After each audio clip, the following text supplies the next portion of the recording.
네, 요즘 자녀를 양육하는 부모님들 사이에선 어느새 귀에 익숙해진 병명이 하나 있습니다. 바로 주의력 결핍 과잉 행동 장애, ADHD인데요. 반면에 ADHD를 질병으로 보지 않는 시각도 존재합니다. ADHD라는 질병에는 주목해야 할 격차가 존재합니다. 4세에서 17세의 미국 아동 11%에 해당하는 600만 명은 ADHD 진단을 받았습니다.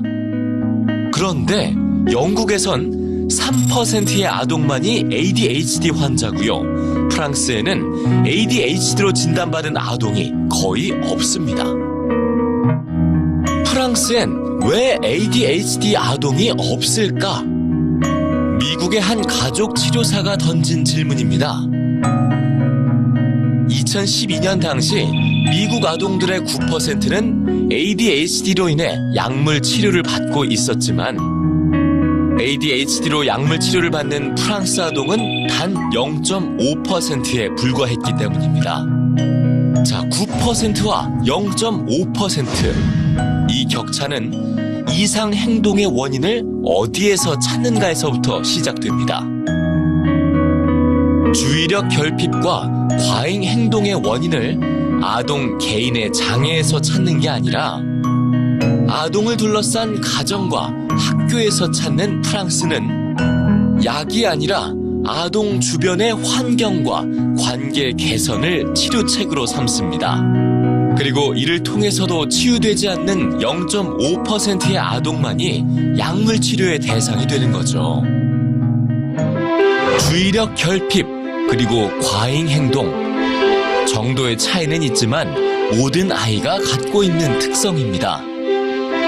사실 아이의 특성을 질병 이름에 담고 있는 ADHD에는 충격적인 역사가 있습니다. ADHD라는 질병의 창시자이자 약물 치료법을 강조했던 아이젠버그 박사. 그는 세상을 떠나기 7개월 전인 2009년 3월 양심 고백을 합니다. ADHD는 꾸며낸 질병의 전형이라는 고백이었죠. 제약회사로부터 펀드를 제공받고 ADHD라는 질병을 만들어냈다는 겁니다. 그의 양심을 괴롭힌 건 약물 치료가 필요치 않은 아이들조차도 너무 쉽게 ADHD 환자로 진단받고 있는 현실이었습니다.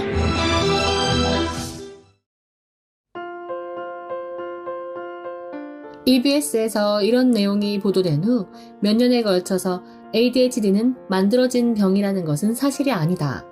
오보라는 보도도 나왔습니다. 또한 2007년 프랑스에서의 ADHD 유병률은 7.5%였다고요.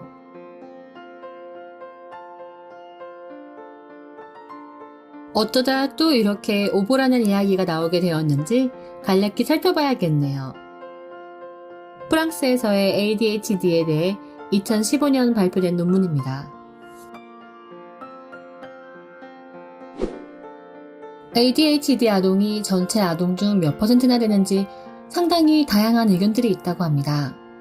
2002년에는 1%에서 2%로 추정되던 비율이 1년 뒤 3에서 5%로 추정된다는 주장이 나오기도 했고요. 같은 시기 여전히 1%라는 주장도 공존했습니다.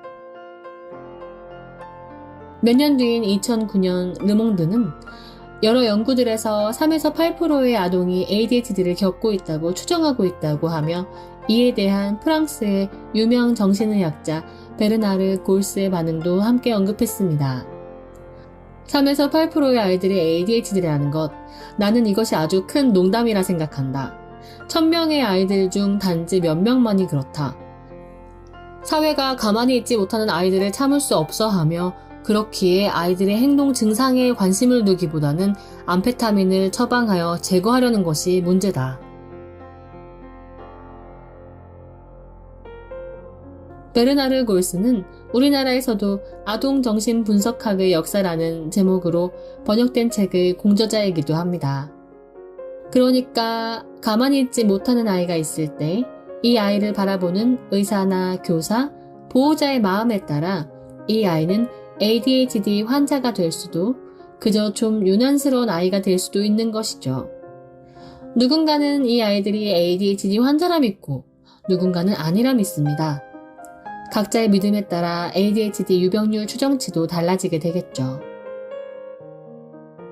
이렇게 유병률조차 의견들이 분분한 이유는 또 다른 길에서 찾을 수 있겠네요.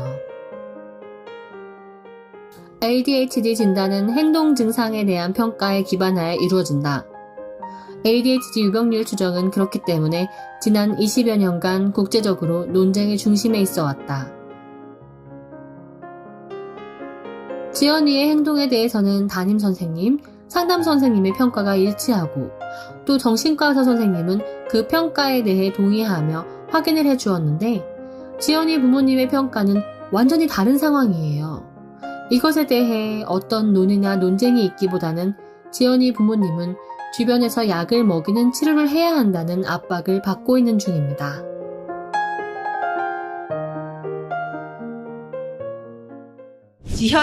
지연이가 선생님을 공격을 했대요. 주먹으로. 수업 시간에 강당에서 수업을 하는데 이제 선생님이 술래가 돼서 애들을 이제 하는데 선생님이 원숭이 흉내를 내면서 이제 애들을 잡는 걸 선생님이 원숭이 흉내가 되고 네. 애는 새끼 원숭이가 되는 거고요. 네, 애들을 네, 잡아서 좋아요. 이제 잡는 그렇죠, 하는데 그렇죠. 선생님이 막 원숭이 막 소리를 내니까 그러니까 원숭이 소리 듣기 싫다고 하지 말라 했대요. 그런 소리 그런 소리를 듣기 싫어할 때가 있어요. 좀 높은 막 그렇게 그런 소리요? 네네 그렇죠. 그러면서 하지 말라 했는데 선생님은 수업이니까 계속 했던 거죠. 그러니까 지훈이가 뒤에서 주먹으로 선생님을 때렸대요, 등을. 선생님은 지훈이가 나를 공격했다. 공격. 네. 그러면서 이제 교권 침해다. 교권 침해라서 좋아요. 이제 내가 신고할 수 있다. 네, 그렇죠. 네. 선생님의 논리가 안 맞는 거예요. 특수반인 애가 자기를 공격했으면 자기는 이건 아무 일도 아닌 건데 정상적인 애가 공격한 거랑 똑같기 때문에 자기는 이거를 용서할 수가 없다. 근데 나 그 말이 똑같은 상황이죠. 어떻게 보면 맞은 거는 선생님이잖아요. 근데 보낸 거와 안 보낸 거에 차이가 있다는 게 이거는 삶의 문제와 마음의 아픔을 해결하고 싶다면 진짜 문제를 찾는 방송 황심소. 무엇이 문제인지 모른다면 어떤 답도 정답이 될 수 없습니다. 진짜 문제를 찾는 방송 황상민의 심리상담소. 근데 보낸 거와 안 보낸 거에 차이가 있다는 게 이거는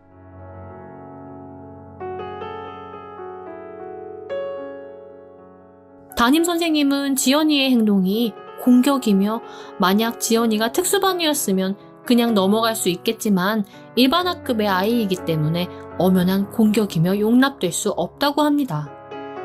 담임 선생님의 이 논리가 어머니는 도무지 이해되지 않았는데요.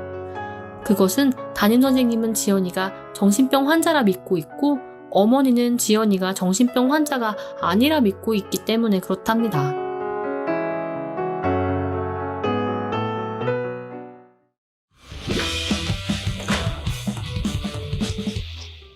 문제는 같은 학급에 있는 한 아이 때문에 저희 아이가 피해를 보고 있습니다.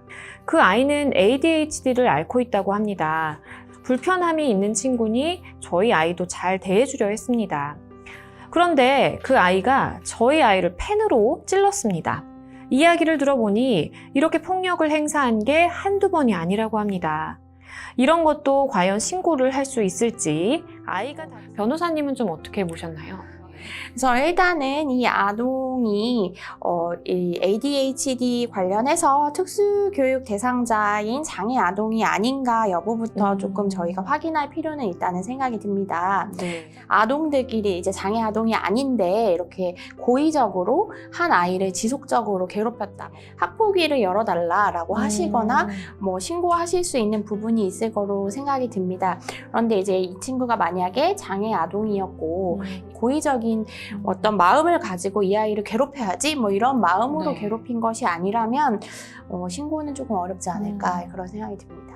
일단은 이 아이가 어느 정도일까 ADHD의 뭐 증상을 보이고 있다라는 말씀을 해주셨는데 어느 정도인지에 따라서 조금 달라질 수 있겠다라는 말씀을 해주셨어요. 근데 2019년 진주에서 벌어진 아파트 방화 살인 사건. 가해자 안인득은 조현병으로 인한 심신미약 판정을 받았습니다. 온 국민을 분노하게 했던 2016년 강남역 살인 사건의 범인은 정신질환으로 심신미약 상태였던 점이 인정됐습니다. 그리고 2008년 술에 취해 8살 여자아이를 성폭행한 조두순. 그는 아무것도 기억나지 않는다고 주장했는데요. 결국 심신미약이 인정돼 감형됐고 곧 출소를 앞두고 있습니다. 반복되지 말아야 할 이 사건들의 공통점은 바로 심신미약이 적용돼 감형을 받았다는 건데요.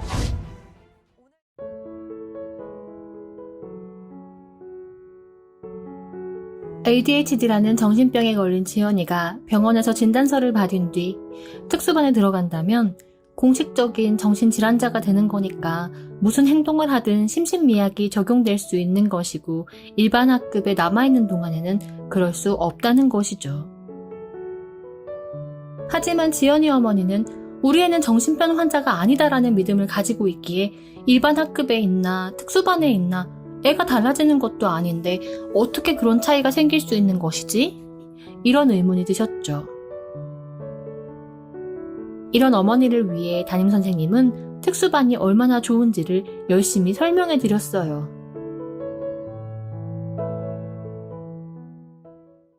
특수반은 또 어떤 도움이 된다고 이야기를 하던가요? 특수반에 맨 처음에 선생님이 말씀하실 때는 네. 특수반에 가면 지훈이한테 맞춤 교육을 해준다고 그러더라고요. 근데 네. 이제 특수반에 가도 나는 그러면은 만약에 얘를 따로 봐주는 선생님이 있냐니까 그 선생님이 같이 한다더라고요. 네. 근데 왜 굳이 얘를 특수반에 보내냐고. 진짜 왜 얘를 자꾸 특수반에 보내면 이 선생님이 뭐 좋은 게 뭐가 있을까. 저는 선생님한테 그렇게 말했거든요. 네. 그래도 그냥 저는 이 반에 계속 있겠다. 그렇죠, 그렇죠. 근데 그러면 꼭 있잖아요. 선생님은 자기를 약 올리는 것 같다는 느낌이 또 드시는 것 같아요. 학부모 입장에서 너무 싫은데 이걸 어떻게 할 수가 없어요. 이걸 뭘 어떻게 말을. 저는 그거를 이제 어째 보면은 선생님을 설득시키고 싶었어요. 아니, 어머니가 선생님을 설득시켜요? 그러니까 얘를 담임선생님은 지연이에게 특수반 필요하다. 어머니는 특수반 필요 없다. 이렇게 서로 실랑이를 하는 상황. 어머니는 어떻게 담임선생님을 설득하여 그 마음을 바꿀 수 있을까를 고민하고 있었죠. 교사로서 사명감으로 똘똘 뭉친 담임선생님은 이 학급을 잘 운영하고 이끌기 위해 최선을 다하고 계세요. 수업 중 선생님의 지시를 따르지 않는 지연이의 행동은 더욱더 커다란 문제처럼 선생님에게 느껴지고 있었답니다. 그럴수록 이 문제를 어떻게든 해결해야겠다는 의지도 커졌지요. 수업이 정상적으로 잘 이루어지지 않는 이유가 선생님의 교육법이나 훈육법의 문제가 아니라 아이에게 정신병이 있기 때문이라 하니 담임선생님은 지연이가 평범한 학급의 일원이 되려면 정신과 의사 선생님의 말씀을 잘 따라서 정신과 약물 치료를 받아야 한다. 이렇게 철석같이 믿고 계셨어요. 얘를 그냥 이제 좀 그냥 평범하게 이렇게 봐달라. 좀 바뀔 거라고 생각을 했어요. 지훈이를 겪어보면 네. 네. 그렇죠. 누구나 다 키울 수 있고 누구나 다 감당할 수 있다는 자신감이 생기죠. 지훈이를 키우시면. 그런 건 아니죠. 그런 건 아닌가요? 네, 그런 건 아니죠. 힘들죠. 힘든데 근데 얘가 특수반에 갈 정도의 애는 아니다. 그렇죠. 전혀 아니죠.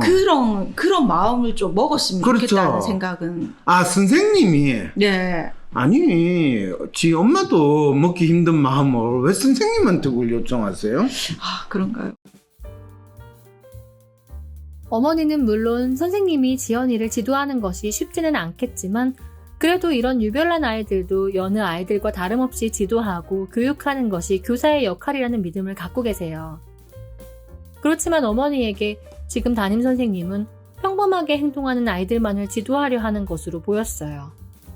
그래서 유별난 지연이가 평범한 아이로 담임 선생님의 눈에 들길 소망하셨던 것이에요. 그렇지만 지연이가 평범한 아이라고는 어머니도 믿지 않고 계시네요. 이렇듯 소망과 믿음은 다르답니다. 엄마인 본인도 힘들다고 하는 아이를 선생님이 평범하게 바라봐 줬으면 좋겠다 하시는 저 어머니의 배짱도 대단하신 것 같죠? 지연이가 그리 호락호락한 아이는 아니라는 믿음만큼은 담임 선생님도 지연이 부모님도 마찬가지이신 것 같은데요. 하지만 여전히 그런 지연이가 ADHD라는 정신병 환자, 정신장애아라는 담임 선생님의 믿음과 특수반에 가야 하는 장애아는 아니다라는 지연이 부모님의 믿음이 명확하게 구분되네요. 마치 하나의 그림을 보고 저건 토끼야! 아니야, 저건 오리야! 이렇게 신경전을 하는 것과 비슷한 상황이죠.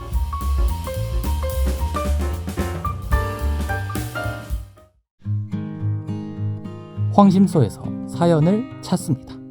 현재 대한민국에 사는 전국의 모든 초등학교 1학년, 4학년, 그리고 중학교 1학년, 고등학교 1학년 학생들은 학생 정서 행동 특성 검사란 이름의 검사를 받고 있습니다. 교육부는 이 검사가 아이의 정신질환을 확인하기 위한 진단검사는 아니지만 아이의 성격 특성과 주의력 결핍 과잉 행동장애, 이른바 ADHD, 그리고 불안, 우울, 학교 폭력 피해, 자살 위기 등 주요 정서 행동 특성의 전반에 대해 알려준다고 말합니다. 그리고 우리의 소중한 아이들은 이 검사의 결과에 따라 정상군 또는 관심군으로 나뉘어집니다. 특히 이 검사에서 관심군으로 분류된 아이들은 학교 내 상담실인 위클래스나 위센터 혹은 정신건강복지센터를 거쳐 신경정신과 병원으로 보내져 심리검사와 정신과 진료를 받게 됩니다. 그리고 이 일련의 시스템의 끝자락에서 다수의 아이들은 자신의 의지와는 상관없이 정신과 약물을 권유받고 또 복용하기 시작합니다. 황심소에서는 이런 학생 정서 행동 특성 검사와 관련한 경험을 하신 분들의 사연을 찾고 있습니다. 자녀가 학교에서 학생 정서 행동 특성 검사를 받고 관심군으로 분류되어 담임 선생님이나 위센터 상담사로부터 추가 상담과 검사를 하고 또 이어진 정신과 진료를 통해 아이가 가진 문제를 파악하고 해결하고자 하셨던 분, 또는 주변에 그런 경험이 있는 분들의 사연을 황심소에 알려주시기 바랍니다. 사연을 보내주실 곳은 다음과 같습니다. 이메일 sherlockwhang@gmail.com sherlockwhang@gmail.com 또는 카카오톡 010-3438-2439로 연락 주시기 바랍니다.